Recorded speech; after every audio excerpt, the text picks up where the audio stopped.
jauh lagi ke tempat tu weh? Azrael bertanya. Tak jauh dah ni. Dalam 1 kilometer lagi nanti kita jumpa simpang masuk. Lepas tu terus nampak rumah dia kat atas bukit kat belah kiri. Jeffrey menjawab tanpa menoleh. Matanya tertumpu pada jalan raya gelap di hadapannya. Steering dipegang kemas. Lina dan Mai duduk dengan rapat di tempat duduk belakang. Masing-masing tidak berani untuk memandang keluar. Hanya cahaya lampu depan kereta Jeffrey sahaja yang menerangi perjalanan mereka merentasi lautan kegelapan. Jalan lama yang mereka lalui itu diapit oleh hutan tebal. Jeffrey terpaksa mengelipkan lampu apabila berselisih dengan kenderaan lain, terutamanya bas dan lori, kerana mereka sering menggunakan lampu tinggi. Aduh, diorang ni suka sangat buka high beam. Sakit mata aku. Jeffrey merungut. Biasalah jalan gelap. Lagipun bukannya banyak kereta sekarang ni, Azrael berkata. Alah, bila dah nampak kita dari jauh, slowkanlah lampu tu. Ini nak kena tunggu aku bagi high beam juga baru nak tutup. Cuba kau bayangkan, masa kau bagi high beam tu, sekali tersuluh benda pelik dalam hutan sebelah ni. Tak pun nampak kapon atau pocong atas lori. Jeffrey dan Azrael mengekek. Celupa doh korang ni. Mai menepuk bahu Azrael. Belum apa-apa lagi dah cuak. Macam mana nak explore banglo berhantu kalau macam ni? Azrael tersengih bak kerang busuk. Tu lain. Ni dalam kereta. Buatnya benda korang suluh tu masuk sini, mana nak lari? Woi, mulut. Giliran Lina pula menepuk bahu Mai. Masing-masing terbahak geli hati. Dengan tidak semena-mena, mereka disuluh dengan lampu tinggi sebuah lori dari arah bertentangan. Aduh, celaka betul lah lori ni. Jeffrey mengelipkan lampu. Lampu lori tersebut masih belum dimalapkan. Dia ni tak erti bahasa ke? Keadaan dalam kereta semakin silau. Masing-masing mengangkat tangan melindung mata. Oi, bodoh ke apa dia ni? Jeffrey membunyikan horn. Apabila kenderaan mereka berselisih, lori tersebut memecut dengan sangat laju hingga bergegar kereta Jeffrey. Steering gagal dikawal dan kereta terbabas ke tepi. Brek sempat ditekan. Lina dan Mai menjerit panik. Mereka tersadai di bahu jalan. Mujur Jeffrey tidak menghentam besi penghadang. Sial punya lori. Anak haram betul, nasib baik tak langgar besi ni. Jeffrey keluar dari kereta, diikuti oleh yang lain. Dia dan Azrael segera memeriksa keadaan tayar kereta. Lina menghidupkan kamera video dan mula merakam dalam mod malam.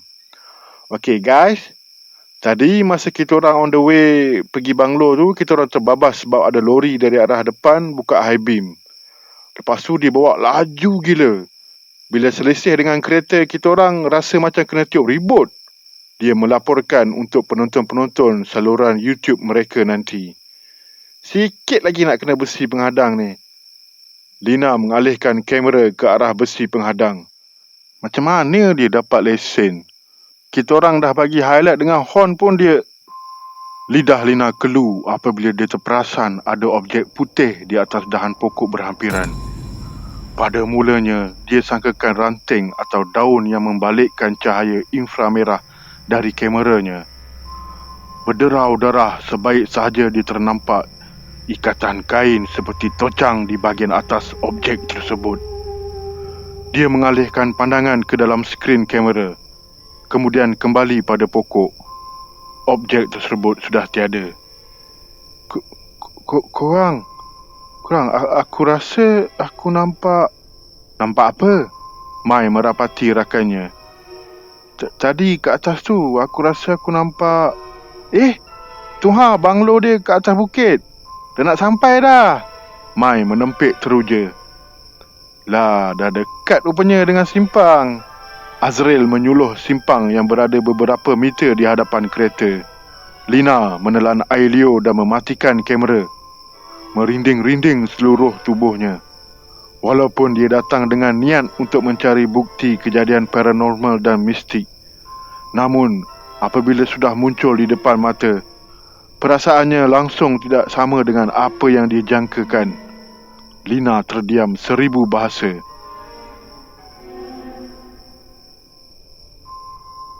Okey guys. Sekarang kita orang berada di banglo peninggalan British di atas bukit yang korang cadangkan hari tu. So korang boleh tengok bahagian depan banglo ni penuh dengan pokok-pokok menjala. Mai mendepakan tangan seperti pramugari menyambut penumpang. Banglo tersebut berada di belakangnya.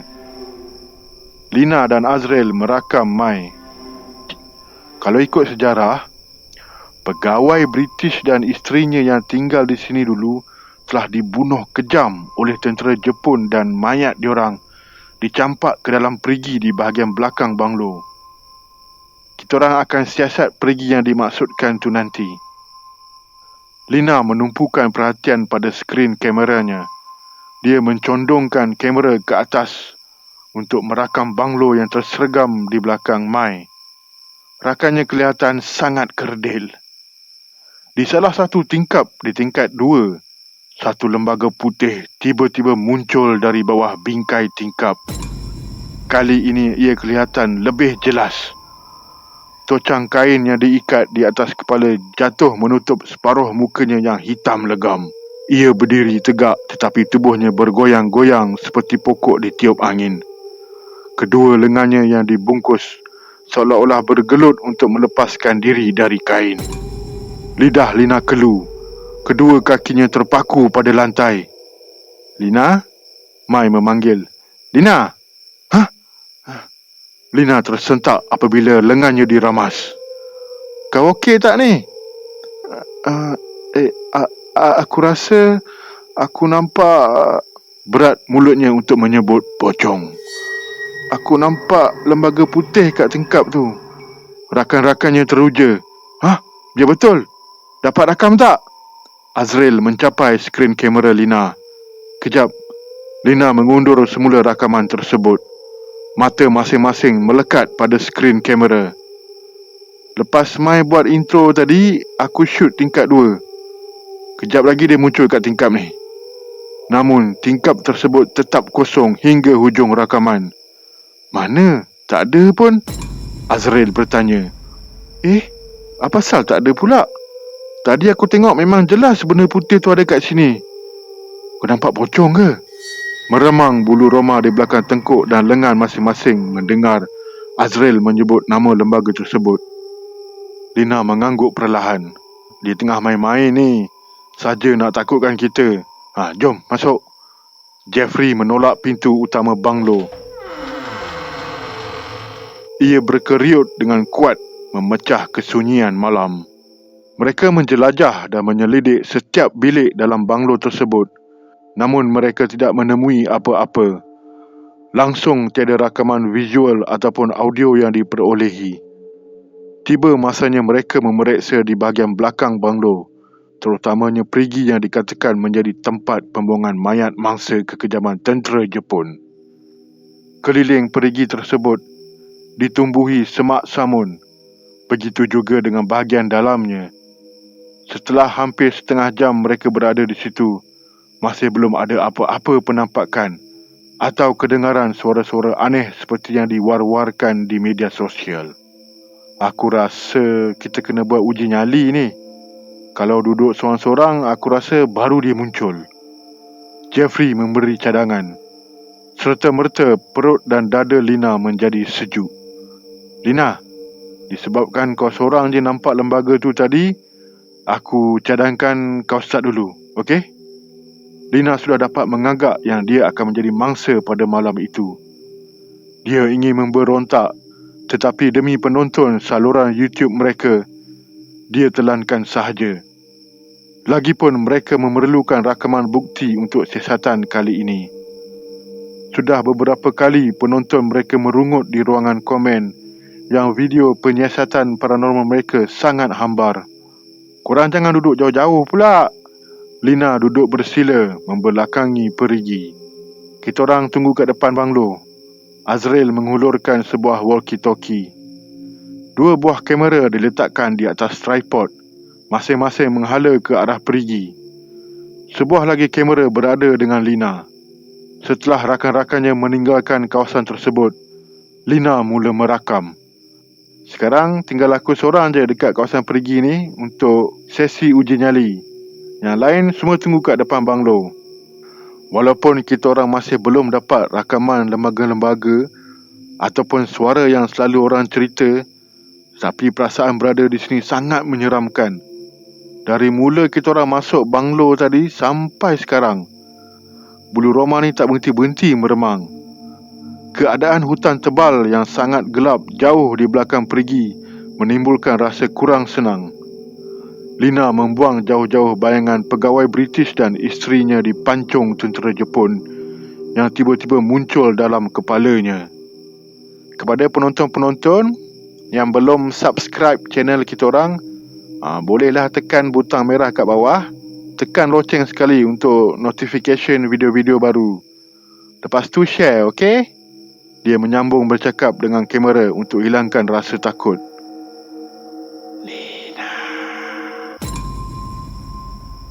Suara bisikan halus menerpa ke telinganya. Korang dengar tak tu? Lina bingkas dan menghalakan kamera dan lampu suluhnya ke arah hutan di belakang perigi. Macam ada suara bisikan tadi, tapi aku tak pasti datang dari mana. Dadanya berdegup semakin kencang. Jantung Lina terasa seperti mahu meletup dari sangkar rusuknya. Lina. Kali ini ia kedengaran dengan lebih jelas. Lina menelan air liur dan memberanikan diri. Dia melangkah dengan perlahan-lahan ke arah belukar. Okey, tadi memang confirm ada suara orang bisik. Rasanya macam datang dari kawasan ni. Lina terus melangkah lebih jauh menuju ke kawasan semak samun tebal dan barisan pokok hutan. Dia sendiri tidak tahu dari mana datangnya keberanian yang luar biasa itu. Lina. Langkahnya terhenti apabila terpandang susuk lembaga berkapan yang sedang mengintai dari balik pokok beberapa puluh meter di hadapan. Jantung yang berdegup bagai gendang perang naik ke tekak. Dia berpaling dengan panik. Baru satu langkah Lina berlari, kakinya tersadung objek keras hingga tersungkur. Tulang ketingnya pedih dan berdenyut-denyut. Jantungnya bagai direnggut apabila dia terperasan batu-batu nisan buruk yang hampir tenggelam dalam belukar tebal berceracak di sekelilingnya. Lina semakin panik. Lina!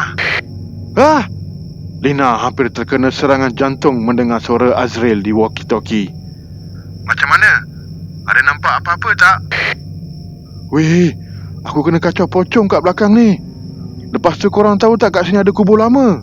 Hah? Biar betul. Datang balik weh, tak sanggup dah aku kena sorang-sorang ni. Okey, tunggu jap, kita orang datang. Cepat weh.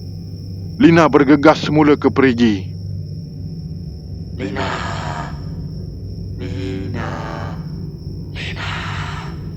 Kedengaran seperti lebih dari seorang yang menyeru namanya. Ada suara lelaki, ada suara perempuan. Lina memasang telinga. Dia mendekati perigi tersebut dengan perlahan-lahan. Dengan tidak semena-mena, satu lembaga pocong melompat keluar dari lubang perigi. Ia mendarat betul-betul di hadapan Lina. Mukanya hitam legam seperti dibakar hangus. Kedua biji mata lembaga itu terbelalak. Lina terjelepuk duduk. Dia mengengsut ke belakang dan menjerit-jerit seperti orang histeria. Lebih banyak lagi lembaga pocong mula munculkan diri di celah-celah pokok dan kawasan perkuburan usang tadi. Berbondong-bondong mereka melompat-lompat menghampiri Lina.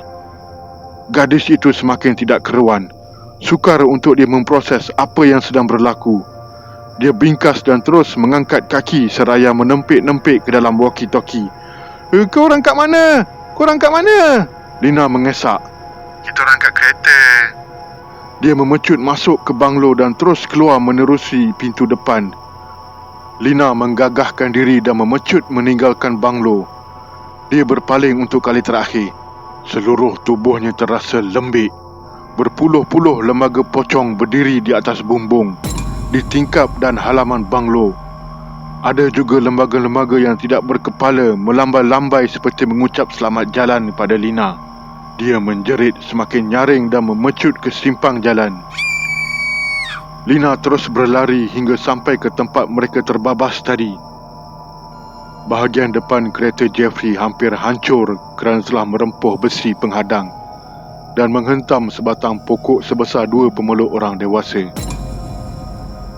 Mayat ketiga-tiga rakannya terperosok di tengah-tengah bangkai kereta. Mereka tersepit di antara tempat duduk dan dashboard. Agak sukar untuk dia mengenal pasti mayat-mayat yang remuk itu. Lina terduduk lesu. Dia menangis dengan semahu-mahunya.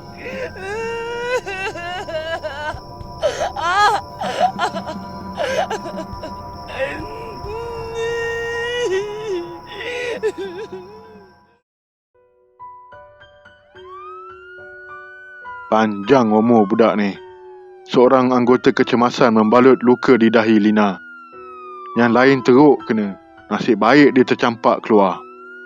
Lina sudah disuntik ubat penenang dan diikat kemas di usungan. Tapi pelik juga sebab polis tadi cakap dia ni terbaring jauh dari kereta. Dekat dengan simpang nak masuk banglo tu, atas bukit tu. Siap bawa kamera dengan lampu suluh lagi. Rakannya yang sedang memandu ambulans berkata, tantah dia nak pergi minta tolong kot. Tapi itulah, apa pasal dia bawa kamera? Apa yang ada dalam ni? Setelah dia pasti Lina sudah tenang kembali dan nyenyak tidur, anggota kecemasan itu menghidupkan kamera dan memainkan semula rakaman di dalamnya.